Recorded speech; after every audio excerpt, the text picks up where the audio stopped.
The power of books to transform the minds and personalities of their readers can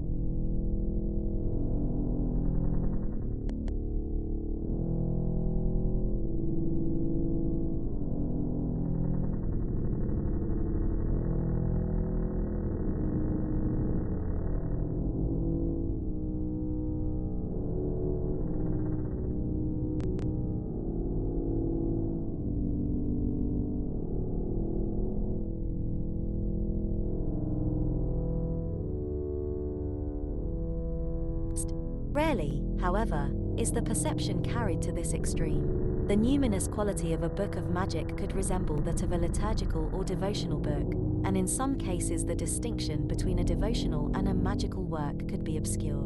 The Chronicle of Saint Denis tells how in 1323 a monk of Marigny was found to possess a book of devotions inspired by curiosity and pride, although he claimed to have been inspired rather by visions of the Virgin Mary. In her honor, he had many images of the Virgin painted on his pages.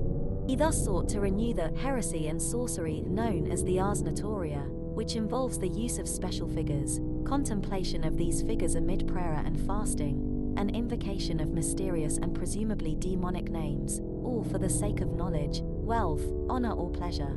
His own book promised such rewards, but required invocations, the special copying of the book, at great expense, and the inscription of one's name in the book itself 2 times, the physical object, in other words, needed to be customized for its user. This book was so evil, the Chronicle declares, that judges at Paris consigned it to the flames. 21 In other cases the boundary between devotion and magic was complicated by various factors, the combination of devotional and liturgical material with natural magic. 22 The tendency in books of conjuration to juxtapose formulas for invoking angels, demons and spirits of neutral or indeterminate standing, and the use of prayers to God for power over demonic and other spirits. Thus, when the necromantic plot against Benedict XIII was divulged in 1406, an investigation produced a coffin filled with books of prayers as well as conjurations.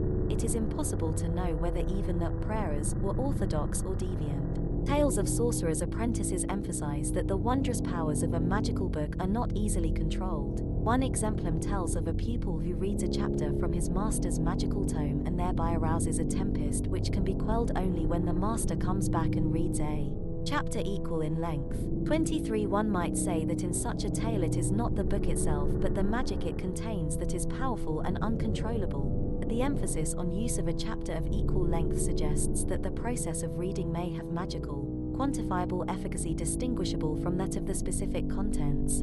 The Book of Consecrations. Perception of a book of magic as possessing numinous power is not merely an obsession of the Inquisitors, it is grounded in the writings of the magicians as well, who guarded the secrecy of their writings perhaps mainly for fear of detection, but also out of a sense that the books themselves were sacred objects.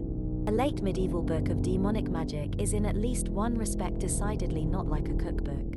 If one discovers that the recipes in a cookbook tend to come out badly, one may reasonably wonder whether there are errors in detail, whether, for example, the author meant a teaspoon rather than a tablespoon of salt, or a pinch and not a pound of nutmeg, but to take the faulty book to a priest and have it blessed would normally be thought eccentric at best.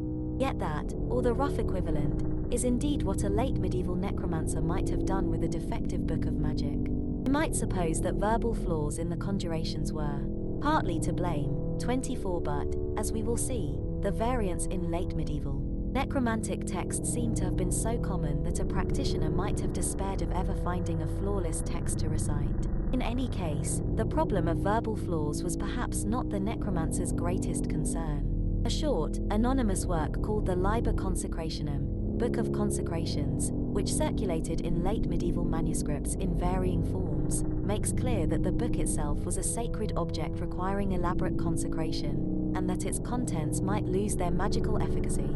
25 According to this Book of Consecrations, the magician must seek to recover the lost efficacy of his formulas by subjecting the book itself to an elaborate process of recharging, or reconsecration. The prologue to this work insists that its proceedings are especially valuable, being dedicated to the names of God, and should not be used in vain. By invoking God's names, the exorcist or operator can renew the power of a magical experiment which has lost its efficacy.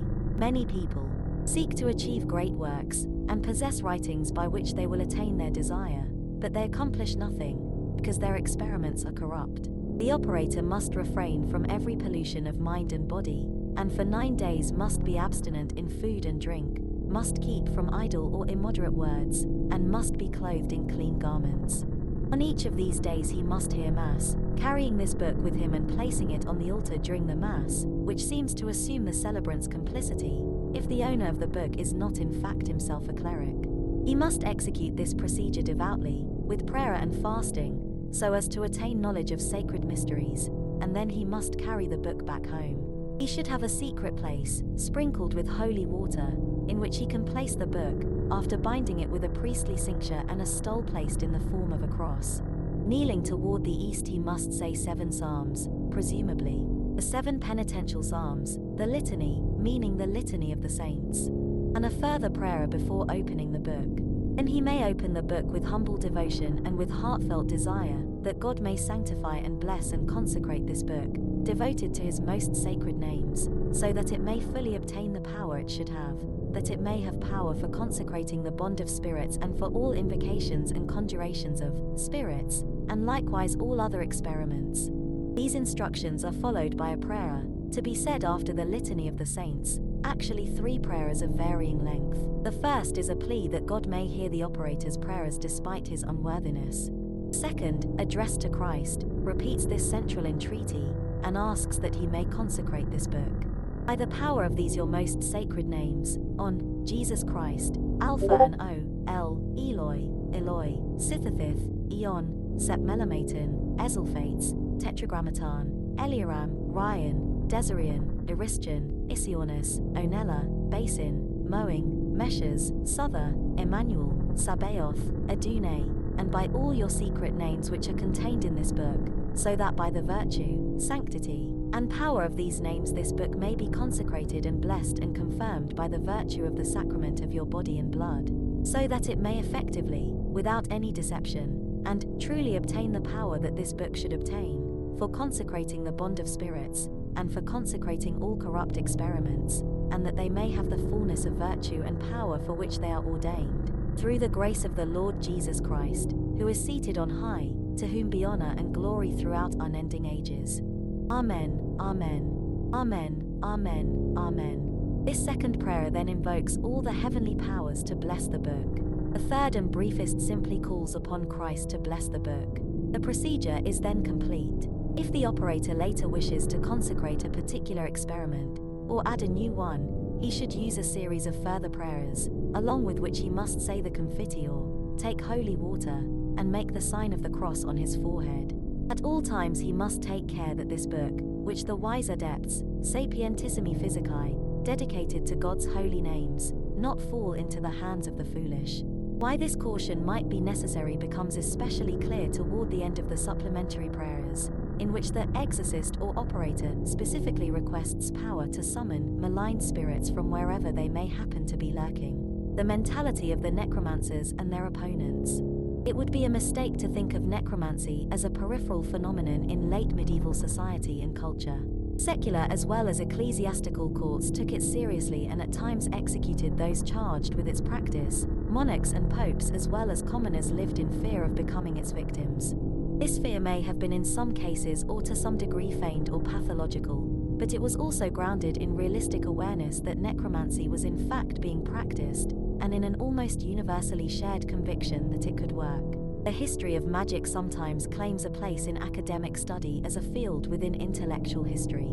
This claim is plausible when the subject is a writer such as Al-Kindi or Marsilio Ficino, deeply concerned with the practical operation of magic but also with the philosophical principles by which magic worked. This is not the type of material I will chiefly be examining in this study.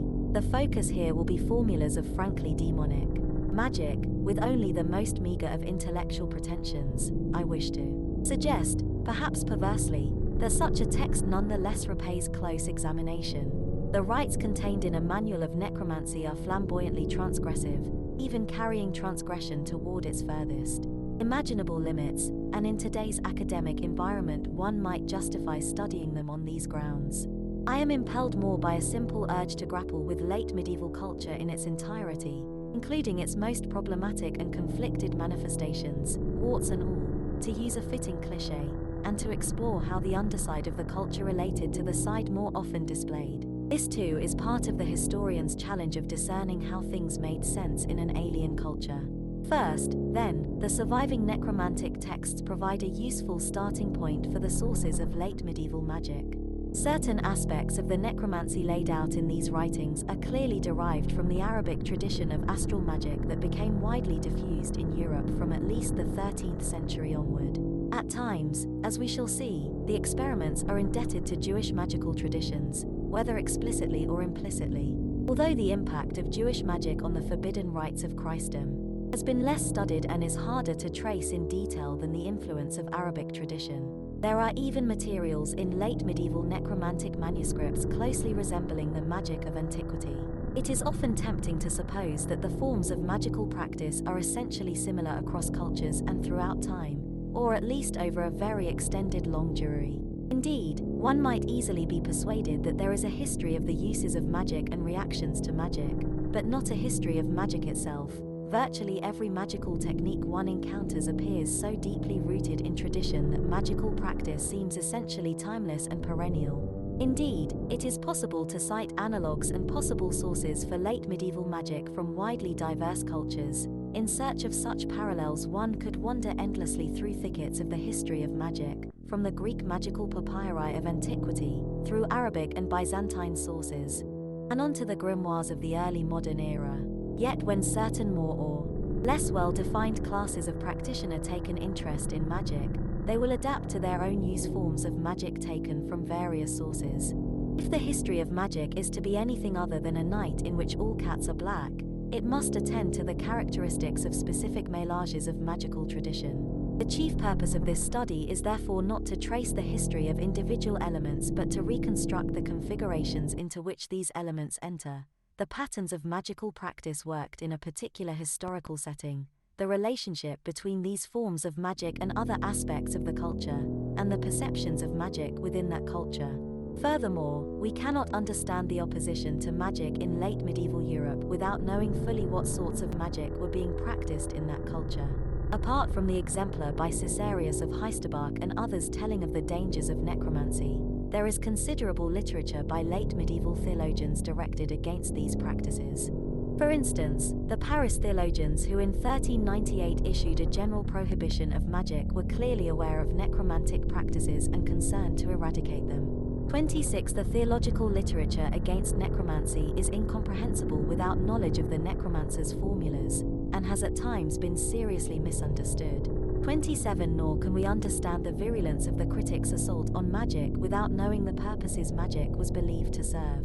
The glorification of the transgressive and the vilification of persecutors has perhaps too often blinded us to the recognition that much magic was intended for sexual coercion and exploitation, or for unscrupulous careerism, or for vigilante action against thieves that could easily lead to false accusations. I do not propose to moralize about these activities, but as a corrective to naive romanticizing I do want to make clear the kinds of magic one can expect to find in